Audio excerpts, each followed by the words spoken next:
Magbibigay ng papuri at bubukol kay Satanas na kanina pa kinakabahan habang tumatagal, lalong mahirap, di ba, Sister Lizelle? Kung kaya. Pero kami lang to. Second Timothy 1:7, for God has not given us the spirit of fear, but of power, of love, and of sound. Kaya sabi niya, naririnig ko dito. You can do all. Daddy, sinasabi ni Sister Lizelle, ang tagal naman ni Pastor Ed. Ganun ba? Gusto ko na. Yun pala. Pasensya na. So, let us welcome Ako pala ang dahilan. Sister Okay. Lizelle. Sister Lizelle ng JIL. Nelly. Okay, Hello good po. evening, Lizelle. Kanina pa ako kinabahan. Yun. Sabi ko, ba't kinabahan pa ako? Magandang gabi po sa lahat. Ako po pala si Lizelle, sa JIL Nelly po. Hindi ba ako, para ako mangingiyak-ngiyak sa kaba. Lagi ko nakikita yung iyong mga comments, Lizelle. Ay, ako ay gustong-gusto ko ng iyong turo, ng iyong mga saking at na kung ano-ano pa. Nagutom ako bigla. Ano yan? Ay, glory to Makita God po. tayo sa anniversary. Yes po. Pupuntahan namin yung mga special dyan. Yes po. Yun nga po yung i-testify ko kasi na-testify ko din dati yung business namin na Saba kung saan naging pandemic siya pero pinur out talaga ng Lord yung provision sa amin kahit pandemic. Ngayon naman yung i-testify ko talaga about naman sa career ko ngayon na lagi ko naman pinopost talaga sa Facebook kasi namamanghalang ako sa pagkilos ng Lord sa buhay ko kasi hindi po kasi ako teacher by profession. Kaya doon ako namangha sa pagkilos ng Lord kasi wala kasi sa plano kong maging teacher. Pero dahil hinubog ako ng Lord sa pag-attend ng WITS, ITEL, ang laking tulong talaga na nag-commit ka ng ministry sa Lord, na andun talaga yung na-shape up ka kung ano yung gusto talaga ng Lord para sa'yo. Kaya ang nangyari kasi, matagal na kasi ako hindi nag-work. Full-time mama ko sa 3 kong mga anak. Tapos, nagbi-business lang ako dati. Pero dumating din kasi sa time na seasonal lang yung pagsasaba. Minsan wala kaming kita. So, hindi siya kaya sa finances namin. Kasi malaki yung expenses talaga sa Taiwan. Kahit sabi mong resident na dito sa Taiwan, pero hindi kami excuse sa problema financially. Pero ang nakakatuwa lang, hindi nagkulang si Lord sa buhay ko kasi ang lagi ko lang pinanghahawakan, ups and downs man ang buhay ko financially, yung pagbibigay ko talaga ng tithes ay hindi ko talaga pinagkukulang at kumbaga hindi ako magaling sa computation sa math, pero ang ginagawa ko, all out ako magbigay. Kahit yung sa sahod po ng mister ko, kinukuhanan ko po ng tithes.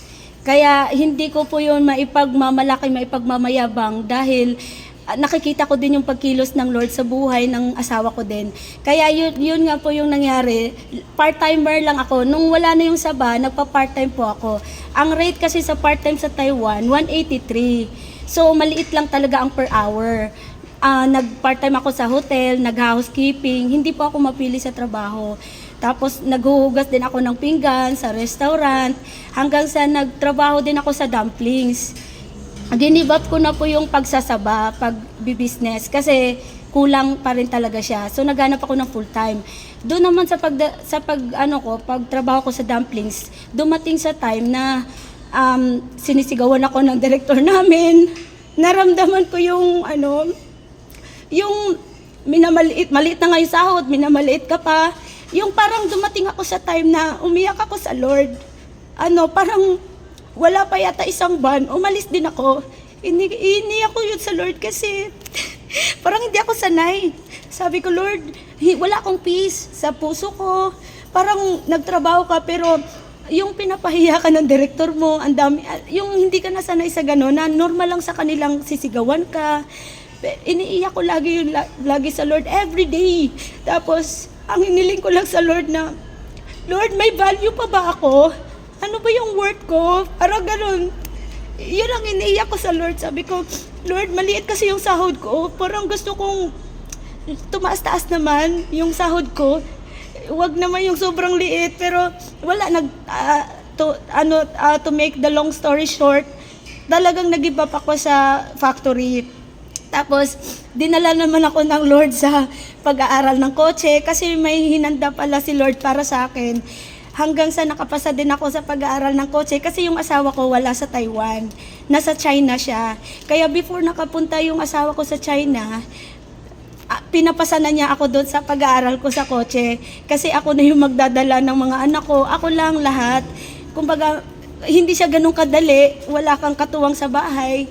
Minsan, nilakasan ko na lang talaga loob ko kasi wala kang choice. Hanggang sa, ang ginawa ko, kasi part-time lang ako sa restaurant, 183 per hour yon. Hindi rin siya full-time kung kailangan lang ng tao. Tapos hanggang sa ang ginawa ko, nag-inquire ako sa Kainan University. Doon po nagsimula ang lahat na gusto ko mag-aral. Kasi parang uhaw ako sa, alam mo yun, yung kulang yung kaalaman ko. Ang totoo niyan, yung asawa ko kasi ang may gusto na maging teacher ako. Pero ang ginawa ko, Lord, gusto ko pa rin mag-aral kasi hindi kasi ako teacher. Pero ang ginawa ng Lord, hindi pa ako pinaaral, hindi pa ako nag-start mag-aral. Ginamit siyang instrument talaga na makapasok sa isang school na para ako magturo. Sa totoo lang, 2013 pa lang nag-undergo ng mga trainings para lang sa teacher. Pero ang nakakamanghay, kung titignan mo yon, 11 years of processing, ang tagal. Pero ngayon lang taon na naging certified akong teacher, na hindi ako nagmamadali, hindi ko akalain na makapasok ako. Kasi ang ginawa ko, nag-undergo lang ako ng demo training sa professor ng Kainan. Nagustuhan niya yung passion ko daw na willing na matuto. Tapos ang ginawa niya, pinasok niya ako sa isang cram school. Kaya doon ako namangha sa pagkilos ng Lord na parang ilang linggo lang doon sa training na yon, nakapasa po ako at kinuha ako ng director din ng cram school. Yung 183 per hour na sahod, naging 650 per hour. Kaya doon ako, sobrang laki. Parang kumbaga triple na siya. Kaya sabi ko, Lord, thank you dahil yung iniyak ko na kasi alam mo yung ang pinanghawakan ko na doon ko kasi na yung verse ng Lord na sabi nga hindi mo siya maintindihan o maunawaan yung verse ng Lord kung hindi ikaw mismo ang makaranas noon. Yung verse ng 2 Corinthians 12:9-10 na sabi ng Lord, ngunit sinabi ng Panginoon sa akin, sapat na sa inyo ang aking biyaya dahil ang kapangyarihan ko'y nakikita sa iyong kahinaan. Kaya buong galak kong ipinagmamalaki ang aking mga kahinaan nang sa ganon ay lagi kong maranasan ang kapangyarihan ni Kristo. Dahil dito, maligaya ako sa aking kahinaan, sa mga panlalait sa akin, sa mga pasakit, pag-uusig at sa mga paghihirap, alang-alang kay Kristo, sapagkat kung kailan ako mahina, saka naman ako pinalalakas ng Diyos. Kaya doon talaga ako umiyak sa Lord kasi kahit bagong teacher pa lang ako noon, binabato ako sa Facebook na wrong grammar ka naman, hindi ka naman magaling mag-pronounce. Hindi naman kasi ako teacher, pero doon ko nakita yung gracious talaga ng Lord na, Lord, nilagay mo ako dito dahil may gusto kang patunayan at ipakita sa buong mundo na kahit mahina ako, gagamitin mo pa rin yung buhay ko. Kaya yun yung doon ako mas naiyak kasi hindi kasi nakita ng lahat ng tao yung yung strength mo. Kasi ang pinalalaban na natin yung purity lang, yung puso mo na yung dalisay sa Lord. Kaya doon, yun lang yung talaga yung pinagpasasalamat ko sa Lord na hanggang ngayon, hindi pa rin ako makapaniwala. Kasi lagi ko pa rin sinasabi sa sarili ko, Lord, deserve ko pa ba rin to? Kasi hindi man ako magaling. Lagi pa rin ganon. Pero ang ginawa ko, instead na maging negatibo sa mga palalait sa akin, mga binabato, ang ginagawa ko, talagang inaral ko everyday. Yung mga kung saan ako mahina, Sabi ko, Lord, bigyan mo ako ng wisdom, knowledge. Kung ikaw nga ang nagbigay sa mga disciple noon na wala namang alam, pero pinur out mo yung wisdom, lahat-lahat na mga gifts na wala naman sa kanila. Lord, ganun din, gamitin mo ang buhay ko para lang maparangalan kita. Kaya ganun po yung lagi kong inaano sa Lord. Nung simula kasi nung nag-commit ako sa evangelism, doon ako parang naano talaga, na in love lalo sa salita niya, na kahit anong bato pa sa'yo, mas stronger ka pa at mas yung hindi mo nakikita yung negatibo, kasi yung positibo na nababasa mo sa salita niya, yun yung umaangat lagi sa'yo at hindi ka basta-basta natitinag. Kaya yun lang po yun. To God be all the glory po. Praise God. Ang ganda-ganda ng testimony ni Praise God. Lizelle. Praise God. So, ang masasabi ko dun sa iyong testimony, Lizelle, ay the winner never quits and the quitters never wins. Diba? So, ang nakakatuwa kasi napakaraming mga sagabal, no? Madaming hindrances, madaming mga obstacles bago niya marating yung kanyang kinaroonan ngayon. Pero talagang yung kanyang katapatan sa ating Panginoon, yung kanyang determination, siya ang nagdala sa kanyang sitwasyon sa ngayon, no? Na hindi siya napatinag, no? Bagkus yung mga ibinabato sa kanya ay ginagamit niyang stepping stone para siya ay tumaas. Naalala ko yung kwento, parang si Pastor Joey ko ito narinig eh. Yung donkey ba na nahulog sa balon, no? Donkey na nahulog sa balon, ang ginawa pa ng mga tao sa natulungan ay ibaon na lang natin kasi hindi natin siya kayang buhatin eh. So ang ginawa nila, tinatapunan nila ng putik o ng lupa. So kada tapo ng lupa, sinishake ni Donkey, shake siya. So kada tapo ng lupa, shake hanggang makita na lang ng mga tao nasa itaas na si Donkey at nakalaya siya. Amen? So, dito encouragement natin sa mga kasamahan natin, kagaya ng ginawa ni Lizelle, no? Na may mga taong kinikriticize siya, minamaliit siya, na gano'n, hindi niya kaya, no, dinidiscourage siya, pinipersecute siya, ginagawa niya, shake it off. Sinishake niya yun. Hanggang ngayon, nasa ibabaw na siya. At yung kanyang sahod na 180, ngayon ay 600 plus na.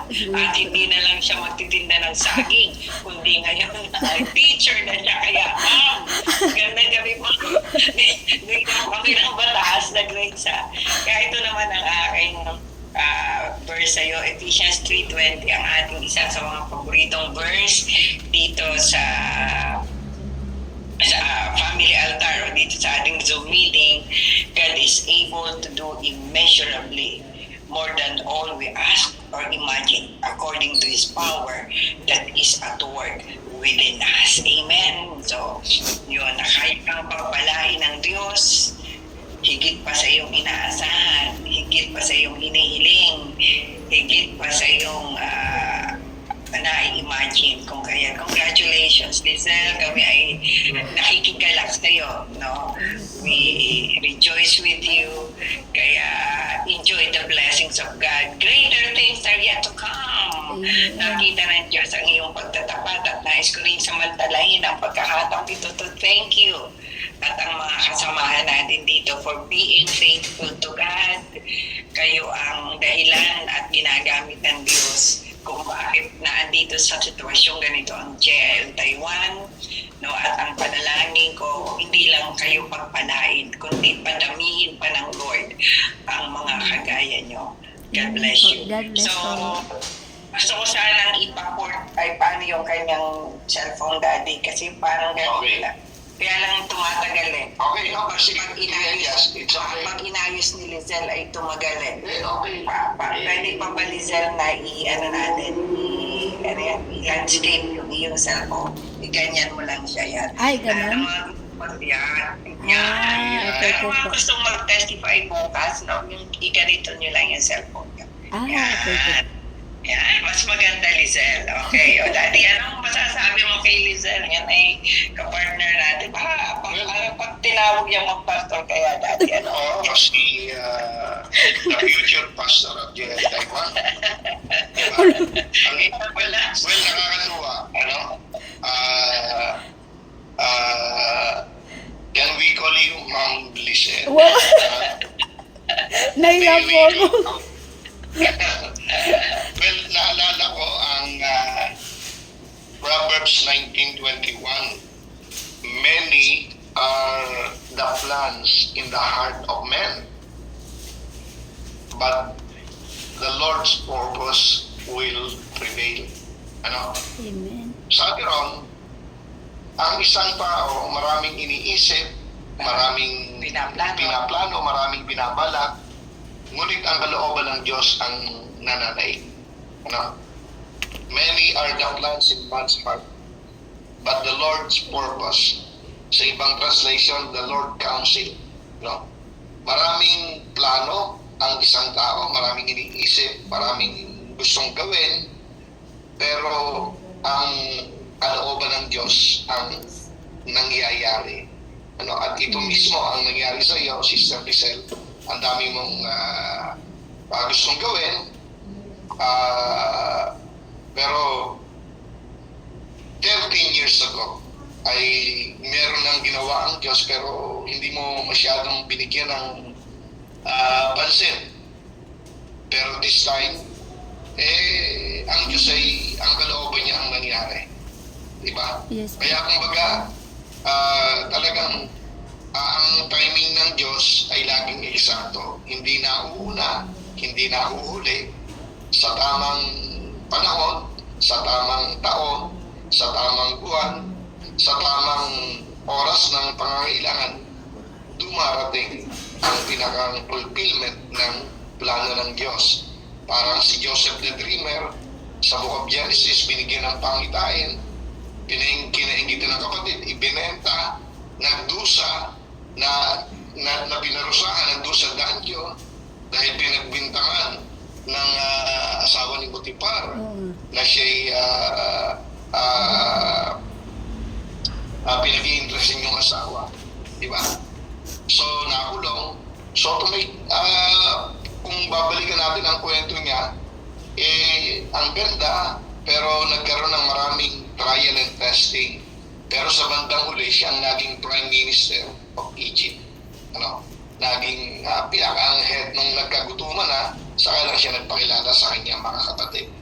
So, ang punto, maraming plano, maraming iniisip ang isang tao, pero ang kalooban at nais ng Diyos ang nananaig. So, ang lesson, maging sensitibo tayo sa boses ng Panginoon. Ay ang sinasabi ni Sister ni Ma'am Lizelle, ano, na malaking tulong sa kanya yung ITEL, nakaabot po pala siya ng WITS. Opo, opo. Talagang, ano na ito, veteranong, pero mo yung WITS inabot. Pumasok pa sa ITEL. WITS plus ITEL equals to Master's degree na dati. master's degree. Dapat kaya siya ang Lizelle ay ganito. Lizelle, Encarnacion, MS. Yes, yeah. May master's degree. Master's degree. Diba? Pero mo, yung trabaho niya, ang sweldo lang 1.83 per hour. Diba? Hirap siyang katagpuin ng mga pangangailangan. Ano? Lahat ginagawa niya. Diba? Pero binigyan siya ng wisdom ng Diyos. Ginabayan siya. Itinulak ng Diyos itinuro ang tamang daan. At ngayon, 6.50 per hour Amen. ang bayad. Daddy, ngayon ang akin ng lesson sa kanila, talagang huwag kang susuko. Never give up. Huwag kayong susuko. Keep pushing, no? Kasi itong ating yung plans ng Lord ang nangyayari. Pero ang nakita kong mensahe sa buhay ni Lizelle, no, tinutulungan ng Diyos yung mga taong tinutulungan yung sarili nila. Amen. No? Mm-mm. Kaya hindi pwedeng pray ka lang ng pray, pananampalataya ka lang ng pananampalataya. Kailangan ding yung faith without work is dead, no? Kasi talagang nag-aral si Lizelle. Hindi siya nag-give up. May sacrifice. Pinakita at sa due time, no? Ay ni-reward siya ng Panginoon, kaya siya dito na sa ganitong sitwasyon. So, alam niya na, tatakakin ang kanyang buhay. Kaya, yun lang mga kapatid. Huwag tayong give up. Huwag tayong give up. Just keep on doing the work of God. At saka, yun. Isa pang verse. Pwedeng si Ma'am Lizelle mag-mute at magsasalitain natin ang parting words para sa lahat. Naka-mute si Lizelle. I-unmute mo. Paki-unmute po, ma'am. Thank you po, ma'am. Thank you, ma'am. As we end, huwag natin kalilimutan yung Galatians chapter 6, familiar scripture, verse 9, verse 10. Let us not grow weary in doing good, for in due time we will reap a harvest if our heart will not grow faint. Huwag tayong panghinaan. Huwag tayong panghinaan ng kalooban at gumawa ng mabuti, gawin ang tama, sapagkat sa tamang panahon tayo ay tatanggap ng gantimpala, ng mga pagpapala, ng mga rewards kung hindi tayo panghihinaan ng kalooban. Yun ang sabi ng verse 9, gumawa tayo ng mabuti sa lahat ng tao, pinagbuti nga, lalong-lalo na sa mga kasama sa pananampalataya. And because of that, hindi siya pinanghinaan. Yung sinasabi ni Sister Rosalyn, a winner never quit and a quitter never wins. Kaunting pagsubok lang, huwag tayong basta susuko, huwag tayong basta iiyak. Parang tayo ay duwag na duwag. Kaya sinabi ng Bible, 2 Timothy 1:7, God said, binibigyan tayo hindi ng espiritu ng pagkaduwag. I'm giving you the spirit of strength, of wisdom. Diba? God is not the author of cowardice. God is not the author of fear. Ano?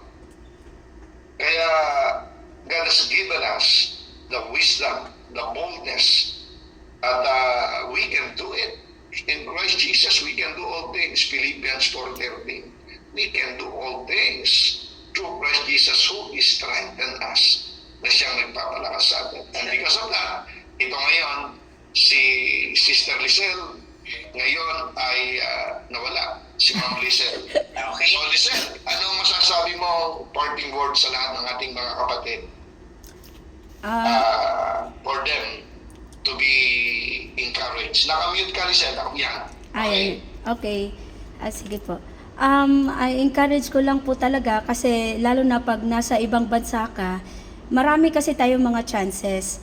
Wag lang tayo basta-bastang piliin natin yung mga ba yung saan ka mas masaya. Tapos ang isa sa mga natutunan ko is the more na maglaan ka ng oras sa Lord, mas the more na doon mo maranasan at makikita very clear talaga kung ano ba yung gusto ng Lord para sa iyo. Minsan may mga ginusto ka, ito yung tatahakin mo. Pero dahil ang gusto ng Lord maging prosperous ka eh. Kaya nga ang mga salita niya andito na lahat eh, naging manual sa ating buhay. Kaya the more na magdig tayo ng mas malalim pa sa salita niya, mas lumalawak at nagkakaroon ka talaga ng wisdom na hindi basta-basta mananakaw ni numan yan. At andun din yung strength talaga na masasabi mong, paano ko kaya nagawa yun? Parang imposible, pero si Lord talaga yung nagtaas sa'yo. Yung yung in general, kasi pag andyan ka na sa Lord, nababago niya yung character, personality mo, na datin ibang-iba ka, dun sa ilang taon mo na paglalaan mo ng oras sa Lord, naging hinog ka na. So, naging fruitful ka na dun sa mga pinarana sa'yo ng Lord. Kaya, kahit anong bato pa sa'yo talaga, kahit anong bato, hindi ka basta-basta matitinag. Kaya, Kaya yun lang po yung ano talaga, encourage ko lang na huwag ka lang talaga sumuko. At kahit sabi mong marami naman na nagcha-church, pero ang tanong kasi doon, yung relationship mo ba sa Lord? Kumusta? Yun lang yung ano importante doon Kung ang quiet time natin sa Lord, yung devotion natin, importante kasi yun Hindi yung nagpe-pray ka lang, hindi yung uma-attend ka lang talaga ng service o anumang gawain. Ang importante yung relationship natin sa Lord, ganun talaga ka-intact, kahit may nakakita o wala. Kasi yun doon yung sukatan talaga na mas marami pang ipaparana sa iyo ng Lord dahil andun talaga yung pag-ugnayan mo sa Lord ay malakas ka, matindi ka. Kasi yun yung ko talaga. At kahit worst pa yung nangyari sa buhay mo, hindi mo naman akalain, Lord, ba't mo pinaranas? Huwag mo ko questionin si Lord. Kasi gagamitin din niya ng Lord para maging mas malakas ka pa maging ka pa doon. Mas stronger ka pa. Yun po. Well, praise God. Maliwanag ang lesson ni Ma'am Lizelle sa ating mga estudyante ngayong gabi. So, May wag nating... Ma'am Lizelle ba ako ni Pastora Lizelle? Ma'am Lizelle and Pastora Lizelle. Dalawang title nga, Ma'am and Pastora. Parang pastor magsalita. Okay. Diba? So, maraming salamat. Salamat po. God And bless po. ako yung mananalangin. Thank you. Congratulations. Maraming salamat. Congratulations, Lizelle. Amen Ma'am po. Lizelle. Pastora Lizelle. Dakilang Diyos, nagpapasalamat kami sa